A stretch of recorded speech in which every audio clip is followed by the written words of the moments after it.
भैरव जी की दूसरी कथा सुनाता हूँ, जो बड़े से बड़े दोषों को हरने वाली है तथा भक्तिवर्धक है। शंकर जी के समीप भैरव जी काल के भी काल हुए हैं। उन्होंने महादेव की आज्ञा से कपालिक व्रत धारण किया है। वे विश्व आत्मा हाथ में कपाल लेकर काशी आए थे। तीनों लोकों में विचारने वाली उस कठिन ब्रह्म हत्या ने उनका पीछा न छोड़ा।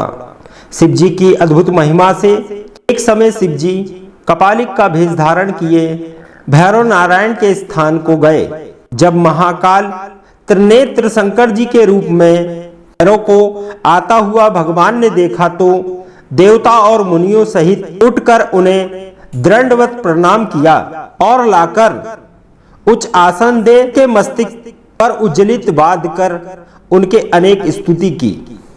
पश्चात उन्होंने आज हम तुम दोनों बड़े धन्य हैं जो कि जगतपति शिव जी का दर्शन किया।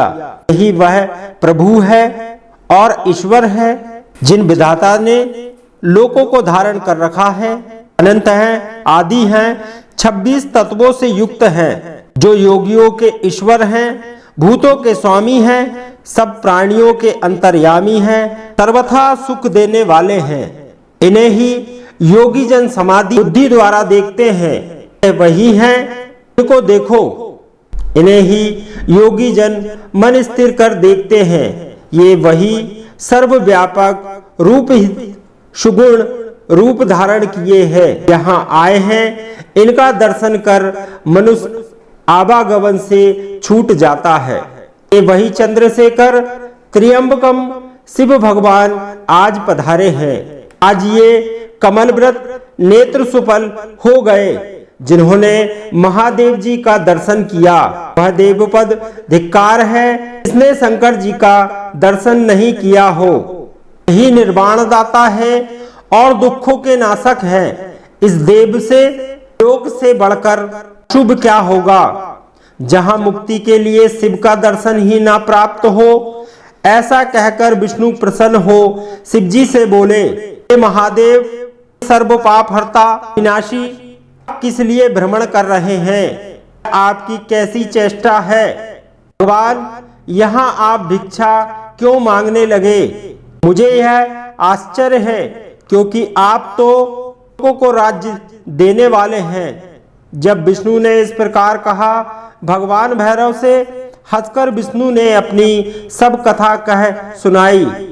उन्होंने कहा कि मैंने अपनी उंगलियों के नाखून से ब्रह्मा का सिर काट दिया है, परंतु मुझ पर तो इतनी कृपा अवश्य करिए, आप माया मोहित न कीजिएगा। हे देव, आप ही सबकी गति हैं, आप ही पार्वती पति हैं। मैं आपकी कृपा से आपकी अवध चेष्टाओं से जानता हूँ। आप ही संसार के समय सबका हरण करेंगे। आप पराधीन नहीं हैं, अपनी क्रीड़ा में स्वतंत्र हैं। फिर हत्या जो आपके पीछे पड़ी है, तो मनुष्य आपका स्मरण करे उसके सब पाप नष्ट हो जावे, क्योंकि आप में यह सामर्थ्य है। जो मनुष्य आपका भक्त होगा उसका पाप नष्ट हो जाएगा। यह तो आपका कुतूहल मात्र है। आज मैं धन्य हूँ जो आप परमेश्वर को देखता हूँ। आज से मेरा परम मंगल हुआ जो आपके दर्शन पाया। आपके दर्शन से तो स्वर्ग के समान प्रतीत होता है। विष्णु जी के ऐसा कहने पर नल लक्ष्मी ने अपनी मनोरथ नामक विद्या उनके पात्र में छोड़ दी। भैरव रूपधारी महादेव जी प्रसन्न हो भिक्षाटन के लिए दूसरी ओर चले गए। तब उनकी ब्रह्महत्या को जाती हुई देखकर विष्णु ने बुलाकर उनसे प्रार्थना की, जी का पीछा छोड़ दे। ब्रह्महत्या ने कहा, इसी बहाने में शिव जी की सेवा करती रहूं। शिव का रूप भैरव दर्शन से मोक्ष के लिए स्वयं को पवित्र कर रही हूँ। प्रकार जब विष्णु जी के कहने पर ब्रह्महत्या ने उनका पीछा नहीं छोड़ा, तब भैरव जी ने विष्णु जी से उनकी सज्जनता की प्रशंसा की और कहा कि मैं आपके अमृत वचनों से संतुष्ट हूँ, जो चाहे वर मांग लो, तुम मेरे भक्तों में अग्रणी हो। सुनकर विष्णु जी प्रसन्न हो गए। उन्होंने कहा, ये क्या किसी वर से कम है जो मैं आपके दर्शन करता हूँ।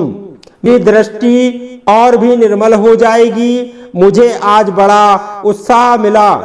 पुरुषों को आपका दर्शन ही निधि है और मुझे इसमें कुछ परिश्रम भी नहीं करना पड़ा। मैं आपसे यही वर चाहता हूँ, आपके चरणों से मेरा कभी विनियोग ना होवे। इसके सिवा मुझे और कुछ नहीं चाहिए। भैरव जी ने एवं अस्तु कह विष्णु से कहा, तब देवताओं के भी वरदाता हो। प्रकार विष्णु जी पर कृपा कर भैरव अभिमुक्त क्षेत्र काशी चले गए। भैरव जी के काशी आते ही ब्रह्म हत्या हाहाकार कर पाताल में समा गई। उस समय ब्रह्मा जी का सिर भैरव जी के हाथ से छूटकर पृथ्वी पर गिर पड़ा और वहां पर कपाल मोचन तीर्थ हो गया। कारण है कि भैरव जी के हाथ से ब्रह्मा का कपाल तब तक चिपटा ही रहा जब तक कि वे काशी नहीं पहुंचे थे, परंतु जो ही वे काशी में प्रविष्ट हुए त्यों ही वहां उनके हाथ से छूटकर गिर पड़ा। इससे उनको बड़ी प्रसन्नता हुई और वे नाचने लगे। इस कारण काशी सदा सेवनीय है। जो उस कपाल मोचन का स्मरण करता है, उसके इस जन्म और दूसरे जन्मों के नाश हो जाते हैं।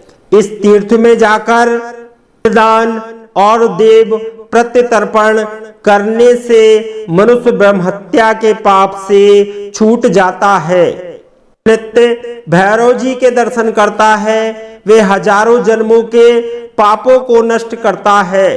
जो मनुष्य काशी में रहकर कृष्ण अष्टमी के दिन, मंगलवार के दिन कालराज का दर्शन नहीं करता, उसके पुण्य क्षीण हो जाते हैं।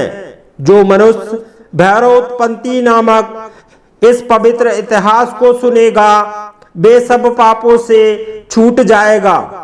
कोई कारागार में पड़ा हो।